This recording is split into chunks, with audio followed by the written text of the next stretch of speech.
What's going on, everyone? Welcome back to the channel. In this video, I'm going over the Talon 10 attack strategy, the Queen Charge Hog strategy without a siege machine. So this video is going to be for people who don't have access to wall breakers or any siege machines in general, and they need an attack strategy without a siege machine. This strategy is for you. It's a pretty powerful strategy. It's pretty easy to get down for me, at least. It didn't take too long for me to get used to it and start 3-starring a bunch of Talon 10s with it. And I'm going to go through a few examples with it, and I hope this video helps you guys. Now, before we go over the attack, let's take a look at the army composition used for this strategy. If you look at, just go over to Quick Train and look at army number 2. That is the army we're going to use for the Queen Charge Hog attack strategy. We got 3 archers, 2 goblins, 7 wall breakers, 6 wizards, 5 healers, 2 baby dragons, a minion, 21 hogs, 3 heals, 2 rages, a poison, and then in your clan castle you're going to want more hogs and another poison. Okay guys, first example we got here, and what you're going to want to do for this strategy is target the queen, the enemy queen, and the enemy CC with your queen charge. You get the 5 healers there for your queen, and you're going to point her and direct her towards the enemy queen and the CC. If you can take down the king too with your queen charge, it's a big bonus. If you find the king's like on the opposite side towards the outside of the base, and you can kill him with your king, do that as well. You can take down the king before you place your hogs. That's also a big bonus. All right, so we're gonna play it here, and like I said, we're gonna funnel our queen towards the enemy queen, the enemy CC, and you know, any towers or anything you can get as a a big bonus as well. So she's making her way towards the enemy CC, the enemy queen there. Tesla pops up, she's gonna take it down. Cannons focused on her, mortars and stuff like that. So we're gonna sneak our wall breakers right towards that first layer of walls, and they're gonna smash through that, and she's gonna lock onto that queen. I'm gonna rage her. You rage her when you can. I didn't have to place a rage there. I probably could have waited a little longer, but I thought the queen, the enemy queen, would focus on her. So just to get her quicker through that, I put that rage down. All right. So at this point, she's taken down her objectives. I placed a hog to see if there's any CC troops, but there weren't. So at this point, I need to now plan on where I want to put my hogs. Where do I want to deploy them, and how I want to take down the rest of the base here. Queen taking a lot of fire there. There goes that next rage and her ability. Trying to keep her alive as long as I can. I believe she dies in this one, but if you can keep her alive during the duration of the attack, that's also a big bonus. But here come the hogs on the top side. King's working his way towards the outside buildings there, and the hogs are just going to jump over and start doing a ton of damage to all the defenses in the middle there. And at this point, you got all your your heals ready to go, and there goes your first heal to help your hogs get through the base here. At this point, you're just helping your hogs get through the base here. The multis are pretty dangerous to the hogs, but as long as they're underneath the heal spells, they're going to do just fine and be able to make it through the base.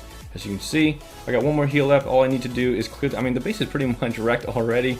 Just those towers need to go down, and once they go down, as you can see, the hogs are going to swarm and destroy the rest of the defenses. I mean, this was a pretty easy attack because the king was down and there's no CC troops. And the next replay I'm going to show you why. But I brought an extra poison here because there was a multi. There's multis instead of the singles. All right. So if you see a single and you're planning on attacking a Town Hall 10 with this strategy without a siege, you bring that freeze, because if that queen charges up and she gets locked on to that single, she's going to die unless you pop her ability and she somehow can take it down before it relocks onto her. But I brought poisons because one, it's a matchmaking attack. You can't predict who you're going to fight against.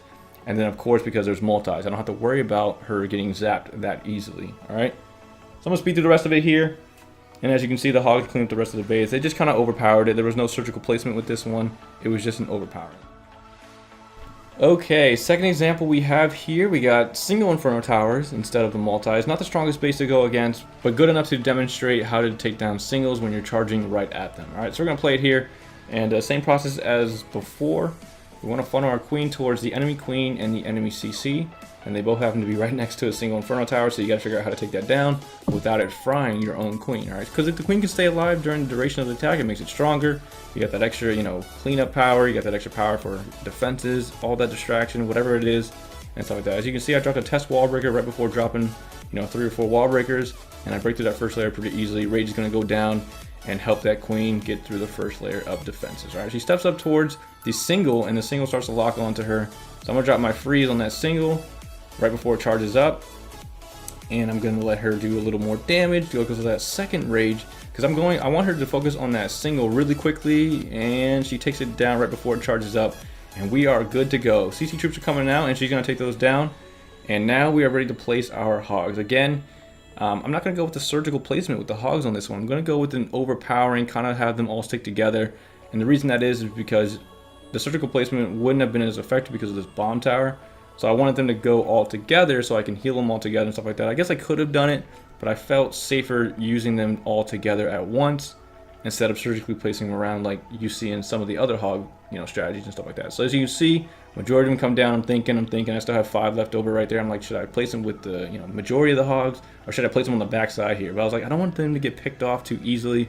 So there you go. I'm gonna send them in with the rest of the hogs that have already been deployed. Okay, and as they make their way through the base, all I'm doing now is healing them when they need to be healed. That king, the enemy king, is going to focus on them. Then my king is going to jump over. Well, not jump over. He's going to go in and target that enemy king and try to take him down as the enemy king chases down my hog. All right. And I got one more heal here. I think I misplaced it. Yeah. So I thought the hogs were going to jump this way, and they went towards the air defense. I was like, oh no, maybe I should have saved that. And it ends up working out because there's defenses distracted on the queen, who's still alive, because again, you took care of her in the beginning and made sure she didn't die when that single was on her. And as you can see, all those hogs on the top side have overwhelmed that wizard tower, and they're gonna come all the way back and take care of the rest of the defenses, which is gonna lead to another 3-star. It's a very powerful strategy, very, very powerful. And as long as you can take down the enemy queen and the enemy CC, you won't have too much issues getting through most bases, because I mean, it's a very, very powerful strategy. Get those heals down, help your hogs through the base, and you have no problem 3-starring Talon 10s with this strategy. Make sure to practice it first. Don't just jump into a war with a strategy you've never used. Definitely load up the army, get into matchmaking, find a good couple Talon 10s, practice on it, and then once you get comfortable doing that, then do it in war. That's how I get better at attacks. That's how I practice my attacks. It's totally up to you guys how you want to practice it, but I don't recommend jumping in cold feet with the new strategy. It's very difficult to do if you're not adept with the strategy already. It's a pretty powerful strategy. Would definitely recommend for people without sieges. I hope to see you guys in the next video. If you have any questions or anything, let me know. But if it helped you guys, definitely appreciate a like, comment, or subscribe, and I'll see you guys in the next video. Thanks for watching, everyone.